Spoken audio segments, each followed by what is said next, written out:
पुराण में ऐसी बातें लिखी गई हैं जो आपके रोंगटे खड़े कर सकती हैं। कलयुग के अंत की दृष्टि केवल कल्पना करने से ही मनुष्य का मन भय और आश्चर्य से भर सकता है। यह युग इतना भयावह होगा कि यह आपके दिल को झकझोर कर रख देगा। लेकिन यह कोई काल्पनिक कहानी नहीं, बल्कि हकीकत है। इन पवित्र ग्रंथों में लिखी गई बातें हमें आने वाले समय की भयंकर सच्चाई से अवगत कराती हैं। आज हम इन्हीं के बारे में विस्तार से जानेंगे और आपको बताएंगे।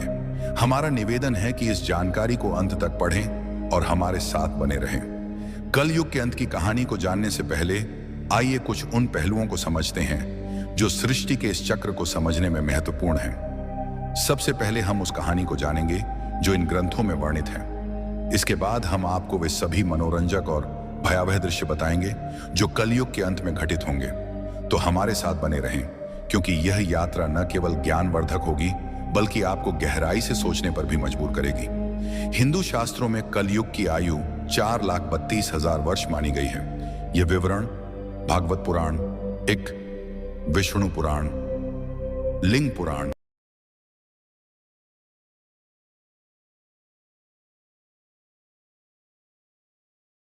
पुराण और बटगरुड़ पुराणवश में मिलता है। कलयुग की शुरुआत महाभारत युद्ध के बाद द्वापर युग के अंत में मानी जाती है। वर्तमान में लगभग 5,000 वर्ष बीत चुके हैं और अभी भी लगभग 4,27,000 वर्ष शेष हैं। इन ग्रंथों में कलयुग के लक्षण, मानव व्यवहार और इसके अंत के संकेतों का वर्णन किया गया है, जो हमें इस युग की चुनौतियों के प्रति सचेत करते हैं। महाभारत के युद्ध की समाप्ति के पश्चात जब धर्मराज युधिष्ठिर हस्तिनापुर के सिंहासन पर आसीन हुए, उनके मन में सृष्टि के भविष्य को लेकर अनेक प्रश्न और चिंताएं उत्पन्न हुई। द्वापर युग अब समाप्ति की ओर था और कलयुग के आगमन के संकेत स्पष्ट रूप से दिखाई देने लगे थे। युधिष्ठिर को यह भय सता रहा था कि आने वाले युग में मानव जीवन का स्वरूप क्या होगा। धर्म की स्थिति में सहभागी होते थे। बोले, हे भैया, आपकी चिंता हमारे मन में भी भय और अनिश्चितता उत्पन्न कर रही है। कृपया हमें बताइए कि कौन सा संकट हमारे सामने है। युधिष्ठिर ने गंभीर स्वर में उत्तर दिया, हे भीम, तुम ठीक कहते हो। एक भयंकर संकट आने वाला है। मैं कल युग के प्रभावों के बारे में सोचकर चिंतित हूं। इसलिए मैंने निश्चय किया है कि हमें द्वारिकाधीश श्री कृष्ण के पास जाना चाहिए। केवल वही हमें इस चिंता से मुक्ति दिला सकते हैं। सभी पांडवों ने युधिष्ठिर की बात से सहमति जताई। अर्जुन ने कहा, आप सत्य कह रहे हैं भैया। श्री कृष्ण ही इस समय सबसे ज्ञानी और भविष्य दृष्टा हैं। हमें उनके पास जाना चाहिए। भीम ने भी उत्साहपूर्वक कहा, हे धर्मराज, मैं आपके साथ हूं। हम सब द्वारिका चलकर श्री कृष्ण से परामर्श करेंगे। इस प्रकार सभी पांडव द्वारिका की ओर प्रस्थान करने लगे। द्वारिका की पवित्र नगरी में पहुंचकर पांडवों का भगवान श्री कृष्ण ने हार्दिक स्वागत किया। युधिष्ठिर ने उनके चरणों में प्रणाम करते हुए कहा, हे केशव, आपको बारंबार नमस्कार। आप तो अंतर्जनानी हैं। द्वापर युग अब समाप्त होने वाला है और कल युग के संकेत दिखाई दे रहे हैं। मैं यह जानना चाहता हूं कि कल युग में मानव का स्वभाव और आचरण कैसा होगा। वह किन कर्मों में लिप्त होगा और मोक्ष प्राप्ति के लिए उसे क्या करना होगा। श्री कृष्ण ने मुस्कुराते हुए कहा, हे धर्मराज, आपकी जिज्ञासा उचित है। कलयुग के प्रभावों को समझना अत्यंत महत्वपूर्ण है, किंतु इसका उत्तर मैं आपको सीधे नहीं दे सकता। इसके लिए आपको और आपके भाइयों को कुछ विशेष अनुभव प्राप्त करने होंगे। युधिष्ठिर ने उत्सुकता से पूछा, हे माधव, आप जिस प्रकार की परीक्षा की बात कर रहे हैं, उसके लिए हमें क्या करना होगा। श्री कृष्ण ने कहा, हे महाराज, आपको और आपके चारों भाइयों को अलग अलग दिशाओं में स्थित घने और रहस्यमय वनों में जाना होगा। वहां आपको कुछ विचित्र और अद्भुत दृश्य दिखाई देंगे। उन अनुभवों को मेरे पास लौटकर साझा करें, तब मैं आपको कलयुग के प्रभावों के बारे में विस्तार से बताऊंगा। युधिष्ठिर ने कहा, जैसी आपकी आज्ञा केशव। आप जिस स्थान की ओर संकेत करेंगे, हम वहां जाने को तैयार हैं। श्री कृष्ण ने कहा, आप और आपके भाई अलग अलग दिशाओं में जाइए। वहां भयंकर वन है। उनमें कोई असामान्य घटना दिखे तो उसे मेरे पास लौटकर बताइए। मैं आपको कलयुग का रहस्य समझाऊंगा। पांडवों के वन में अनुभव श्री कृष्ण की आज्ञा का पालन करते हुए पांडव अपने रथों से उतरे और पैदल ही वन की ओर चल पड़े। वन का वातावरण शांत किंतु रहस्यमय था। पांडव अलग अलग दिशाओं में गए ताकि अधिक से अधिक अनुभव प्राप्त कर सकें। युधिष्ठिर का अनुभव। युधिष्ठिर को एक घने वन में एक विचित्र दृश्य दिखा। उन्होंने एक विशालकाय हाथी देखा जिसके 2 सूंड थे। ये हाथी अपनी दोनों सूंडों से वन के पेड़ों को उखाड़ रहा था, मानो उसकी शक्ति अतुलनीय हो। युधिष्ठिर आश्चर्यचकित हो गए और सोचने लगे कि यह दृश्य क्या संकेत देता है। अर्जुन का अनुभव। अर्जुन एक शांत और सुंदर वन में पहुंचे जहां पक्षियों की मधुर चहचहाहट गूंज रही थी। वहां उन्होंने एक विशाल पक्षी देखा जिसके पंखों पर वेदों की रचाएं लिखी थीं, किंतु यह पक्षी मृत जीवों का मांस खा रहा था। अर्जुन ने सोचा, यह कैसा विरोधाभास है। एक ओर वेदों का ज्ञान, दूसरी ओर मांसाहार। भीम का अनुभव। भीम एक हरे भरे चारागाह में पहुंचे जहां गायों का झुंड चल रहा था। वहां उन्होंने देखा कि एक गाय ने बछड़े को जन्म दिया और उसे इतनी जोर से चाटने लगी कि बछड़ा लहूलुहान हो गया। भीम ने सोचा, यह कैसी ममता है जो अपने ही बच्चे को घायल कर रही है। सहदेव का अनुभव। सहदेव एक शांत जलाशय के पास पहुंचे जहां 7 कुएं थे। 6 कुओं में पानी भरा था, किंतु सबसे गहरा बीच वाला कुआं पूरी तरह सूखा था।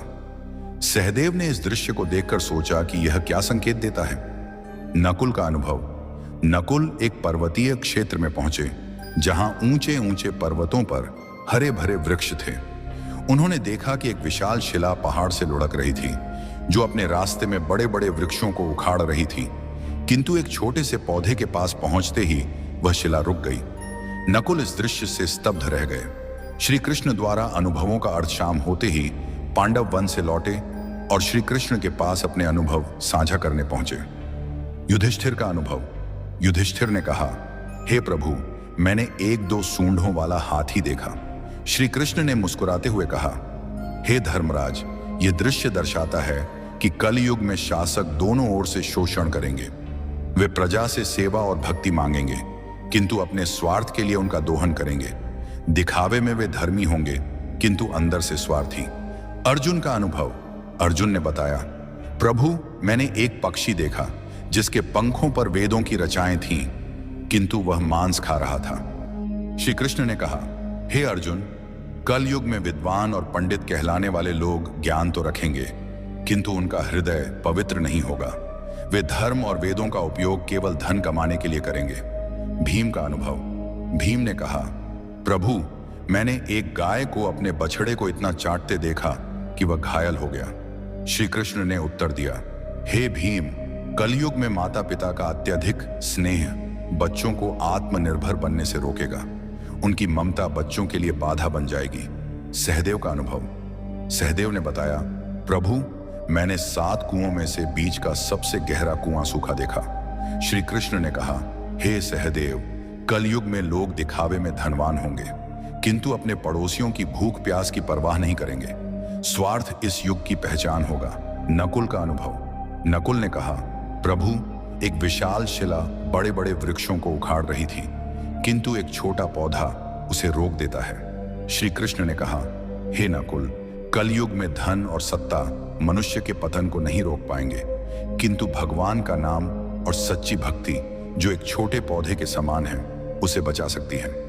गरुड़ पुराण में एक प्रसंग में गरुड़ जी ने भगवान विष्णु से प्रश्न किया, हे प्रभु, 4 युगों सतयुग, त्रेता युग, द्वापर युग और कलयुग में कलयुग को सबसे भयावह क्यों माना जाता है? इसके अंत के क्या संकेत होंगे और यह युग कैसे समाप्त होगा? भगवान विष्णु ने उत्तर दिया, हे गरुड़, कलयुग में अधर्म, स्वार्थ और पाप का बोलबाला होगा। इसके अंत के समय कुछ विशेष संकेत प्रकट होंगे जो सृष्टि के विनाश की ओर इशारा करेंगे। आइए इन 5 प्रमुख संकेतों को एक एक करके विस्तार से समझते हैं। 1. मानव आयु का ह्रास। कल युग के अंत में मानव जीवन की आयु अत्यंत कम होकर मात्र 20 वर्ष रह जाएगी। लोग 12 वर्ष की आयु में ही वृद्धावस्था के लक्षण दिखाने लगेंगे। उनके बाल सफेद हो जाएंगे, चेहरों पर झुर्रियां पड़ जाएंगी और शरीर कमजोर व रोगग्रस्त हो जाएगा। यह शारीरिक पतन मानव की जीवन शैली और नैतिकता के ह्रास का परिणाम होगा। लोग अस्वास्थ्यकर भोजन, अनियमित दिनचर्या और तनावग्रस्त जीवन जीने के कारण शारीरिक और मानसिक रूप से कमजोर हो जाएंगे। स्त्रियां 8 से 9 वर्ष की अल्पायु में ही संतान को जन्म देने लगेंगी, लेकिन उनकी शारीरिक स्थिति इतनी कमजोर होगी कि वे बच्चों का पालन पोषण ठीक से नहीं कर पाएंगी। बच्चे कुपोषण और कमजोरी के शिकार होंगे, जिससे समाज में अस्वस्थ और कमजोर पीढ़ियां उत्पन्न होंगी। इस कारण पारिवारिक और सामाजिक संरचना पूरी तरह चरमरा जाएगी। लोग अपनी भौतिक आवश्यकताओं की पूर्ति में इतने व्यस्त रहेंगे कि परिवार और रिश्तों के प्रति उदासीन हो जाएंगे। यह संकेत कलयुग के उस दौर को दर्शाता है जहां मानव की शारीरिक और मानसिक शक्ति का पूर्ण ह्रास हो जाएगा। समाज में अव्यवस्था, अशांति और अराजकता का बोलबाला होगा। लोग एक दूसरे के प्रति प्रेम और विश्वास खो देंगे और स्वार्थ ही जीवन का आधार बन जाएगा। यह स्थिति हमें चेतावनी देती है कि शारीरिक और मानसिक स्वास्थ्य को बनाए रखने के लिए संतुलित जीवन शैली और नैतिकता का पालन आवश्यक है। तो पतिव्रता स्त्रियों का लोभ। कलयुग के अंत में नैतिकता और धर्म का इतना ह्रास हो जाएगा कि पतिव्रता स्त्रियां लगभग लुप्त हो जाएंगी। एक स्त्री कई पुरुषों के साथ संबंध स्थापित करेगी, जो सामाजिक और नैतिक पतन का स्पष्ट संकेत होगा। लोग धार्मिक कार्यों जैसे पूजा पाठ, श्राद्ध, अंतिम संस्कार और विवाह जैसे संस्कारों को पूरी तरह त्याग देंगे। जल की कमी के कारण लोग स्नान करना बंद कर देंगे, जिससे शारीरिक और आध्यात्मिक शुद्धता नष्ट हो जाएगी। भोजन में मांसाहार का प्रभुत्व होगा और सात्विक भोजन जैसे फल, सब्जियां और अनाज दुर्लभ हो जाएंगे। लोग चमकीले, तंग और भड़कीले वस्त्र पहनेंगे, जो उनकी भौतिकता और आध्यात्मिकता से दूरी को दर्शाएंगे। समाज में स्वार्थ, लालच और छल कपट का बोलबाला होगा। रिश्तों में विश्वास की कमी हो जाएगी और लोग केवल अपनी सुख सुविधाओं के लिए जिएंगे। यह संकेत समाज में नैतिकता के पतन और रिश्तों के टूटने की स्थिति को दर्शाता है। लोग धर्म और कर्तव्यों से विमुख होकर केवल सांसारिक सुखों की तलाश में रहेंगे। यह स्थिति सामाजिक अविश्वास, अशांति और अनैतिकता को बढ़ावा देगी। गरुड़ पुराण हमें सिखाता है कि धर्म और नैतिकता का पालन ही समाज को स्थिर और सौहार्दपूर्ण बनाए रख सकता है। 3. वृक्षों का फलहीन होना। कलयुग के अंत में प्रकृति का भीषण विनाश होगा। वृक्ष फल और फूल देना बंद कर देंगे और केवल शमी वृक्ष ही जीवित रहेंगे। लोग शाकाहार को पूरी तरह त्याग देंगे और मांसाहार पर निर्भर हो जाएंगे। भोजन तामसिक और रोगकारी होगा, जिससे लोग कम उम्र में ही बीमारियों का शिकार हो जाएंगे। गायों की पूजा बंद हो जाएगी और उन्हें केवल दूध और मांस के लिए पाला जाएगा। यह संकेत प्रकृति के प्रति मानव की लापरवाही और अंधाधुंध दोहन का परिणाम है। वनों की कटाई, पर्यावरण प्रदूषण और प्राकृतिक संसाधनों के दुरुपयोग के कारण प्रकृति का संतुलन बिगड़ जाएगा। वृक्षों का फलहीन होना और प्राकृतिक संसाधनों का ह्रास पर्यावरणीय असंतुलन को और गहरा कर देगा। समाज में भोजन की कमी के कारण लोग भूख और कुपोषण से ग्रस्त होंगे। यह स्थिति हमें पर्यावरण संरक्षण और प्रकृति के प्रति सम्मान की महत्ता सिखाती है। 4. अल्पवृष्टि। कलयुग के अंत में वर्षा